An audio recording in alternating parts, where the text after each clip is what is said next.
Assalaamu calaykum waraxmatullaahi wabarakaatuh. Dhammaan daawadayaasha ku xiran kanaalka Summit Production kusoo dhawaada muuqaal cusub. Muuqaalkeena maanta wuxuu ku saabsan yahay muuqaaladii hore aan kasoo sheekeynay ee ku saabsanaa Facebook. Maantana wuxuu ku saabsan yahay sida loo maamulo Facebook page adigoo isticmaalaya mobilkaaga. Run ahaantii markii aad u baahan tahay inaad maamusho Facebook page waxaa aad ku saacidi kara program la yiraahdo Facebook Page Manager oo loogu talgalay inaad ku maamusho Facebook page-kaaga. Application-kan aan isticmaali doono haddii aad u baahan tahay linkigiisa description-ka ayaan kuugu reebi doonaa. Sila mida waxaad ka heli kartaa Play Store-ka. Qaybta search kaliya ayaa waxaad ku qoraysaa Page Manager ama Facebook Page Manager. Okay, application-ka haddii aan ku tuso noociisa waa kana sidaan ayuu u soo baxayaa, waa Pages Manager ayaa ku qoran, calaamadan ama loogadan ayaa saaran. Kusoo dhawaaw muuqaalka asoo dhameystiran. Marka hore waxaan sameynaynaa application-ka ayaan soo furaynaa saad u jeedo. Application-ka markii aan soo furno kadib ayaa option walba aan arki doonaa. Marka hore application-ka ayaad soo furanaysaa.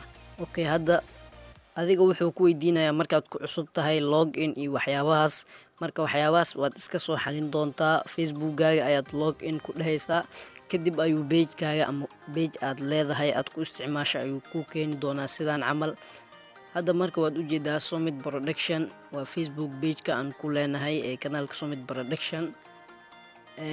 Waxaan ka codsanaynaa daawada adiga oo na daawanaya haddii aad Facebook isticmaasho in aad like nagu saacido. Sidoo kale waxyaabaha aan soo dhigno haddii aad ka hesho in aad noo share gareyso si aan dad badan u yeelano marka. Optionadan ayuu ku sii doonaa saad u jeedo. Hadda qaybtani waa qaybta Facebook-ga aad ka arki karto marka waxa uu dheeryahay application-kan ayaan idin sheegi doonaa. Qaybtani markii laga soo tagay qaybta ku xigta haddii aad fiiriso waxaad ka ogaanaysaa boostyadaada dadka ay gaareen, inta like saartay, inta click dhahday, inta share gareysay iyo waxyaabahaas iyo page views-kaaga halka uu marayo, page guud ahaan reach-ka dadka uu gaaray inta uu marayo, likes-kiisa intuu maray, waxyaabahaas ayaad ka ogaan kartaa marka halkan. Qaybtan kale haddii aan imaano waa kana saad u jeedo wuxuu ku leeyahay connected to Instagram. Facebook page-kaaga ayaad Instagram ku xiraysaa marka connect ku xir ayuu ku leeyahay. Marka hadda anaga kuma xirin, adiga haddii aad u baahan tahay waad ku xiran kartaa. Anaga hadda kuma xirinayno marka. Qaybtani notification-ka haddii aan tagno sida Facebook oo kale waaye, wax walba oo page-kaaga dadka like saaray, page-kaaga fariimihii ka yimaada dhan oo notification halkan ayay kugu soo dhici doonaan marka. Waad u jeedaa hadda wixii like saaray, wixii share gareeyay, wixii postiga, wixii daawaday kulli wuu ku soo gudbin doonaa marka. Waa kana hadda you could reach up to 5932 ayuu leeyahay. Waxaysiin ayuu kaaga baahan yahay, wuxuu ku leeyahay maalinkii waxaan gaarsiinaynaa 5932 oo people daily ala maalinkii ayaan ku gaarsiinaynaa. Marka xayisiin sameey ayuu ku leeyahay marka. Haddii aad u baahan tahay waad sameysan kartaa xayisiin. Sponsor wax la yiraahdo ayaa jiro, Mastercard waxyaabahaas ayaad ku xiraysaa marka lacagta meeshaas ayay kala baxayaan, adigana way ku sponsor gareynayaan oo sidaa ayaa dad badan ku helaysaa like ama views waxa ay noqdaanba. Haddii aan ka gudubno qaybtan dambe markii aan tagno waa qaybta aad Facebook-gaaga page-ka aad ka maamuli lahayd. Hadda waxaa ku jiro qayb ama tools la yiraahdo settings.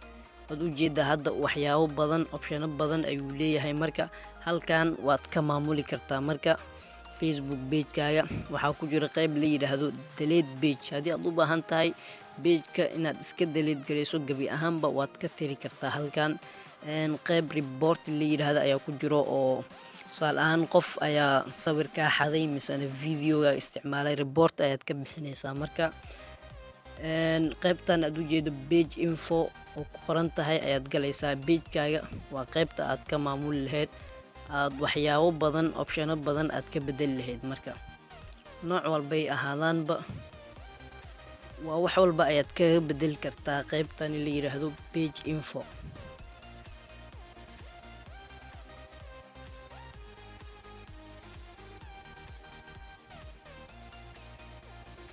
waa kana saad u jeedo page info.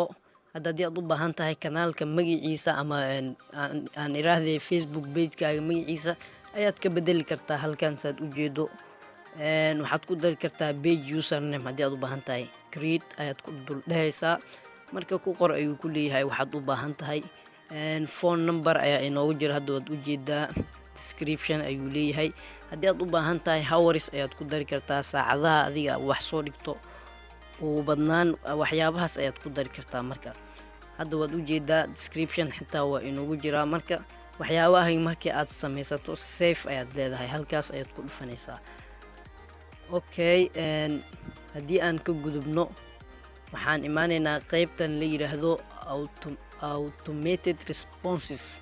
qaybtan waxaa ku jira qayb muhiim oo la yiraahdo away message. aad u jeedo qaybtan away message-ka la yiraahdo waxay kaa saacideysaa in waa adigoo Facebook-gaaga ka maqan misana aanan internet isticmaaleynin, qof ayaa page-kaaga kala soo hadlay, marka fariin ahaan ay isku diraysaa. marka fariinta ayaa u dhacaysa page-kaaga ka socoto, qofka kula soo hadlay ayay u dhacaysaa. marka waa kanaas aad u jeedo meesha hadday enable disable hadday kaa tahay enable ayaad dhahanaysaa. markii aad sidaas sameyso qaybtan qalinka aad u jeedo mararka qaar English ayaa ku qoran, markay cusub tahay adiga waad ka bedelaysaa, qalinka ayaad ku dul dhufanaysaa, marka af Soomaali ayaad u bedelaysaa. anaga hadda waad u jeedaa waxaa inoo qoran wacalaykum salaam walaal, kusoo dhawow gacmo furan kanaalka Summit Production, maxaan kaa caawinaa walaal.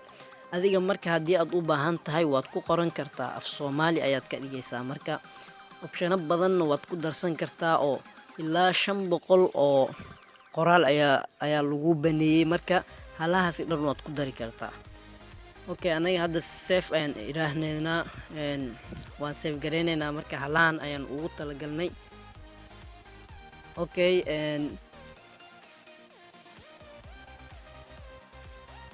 waa kana sidaas ayaad u maamuli kartaa Facebook page-kaaga dhan walba.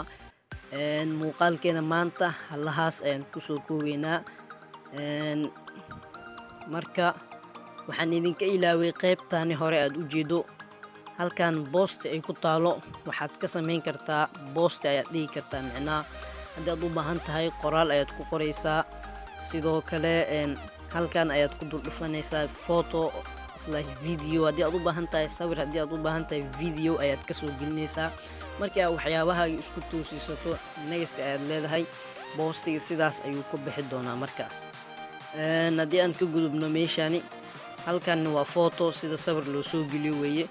event halkan aad u jeedano waa marka tusaale ahaan xalfad oo kale ayaa meel ka dhici doonta, ama dhalasho, waxyaabo adiga xalfadda magaceedaad gelinaysaa. markii aad magaceeda geliso online event ayaad furaysaa, saacadda maalintkay bilaabanayso, xilligay soo dhammaanayso, locationka, details, waxyaabo badan ayaad gelinaysaa.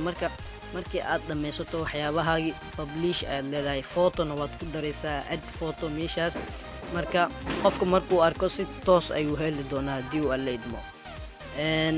qaybtani Bermuud la yiraahdo waa halka laga xayeysiiyo page-kaaga. maanta muuqaalkeena halaas ayuu ku ogyahay. fadlan haddii aad videogan ka heshay like saar, sidoo kale u sheeg garay asxaabtaada. muuqaal kaloo xiise leh. wassalaamu calaykum waraxmatullaahi wabarakaatuh.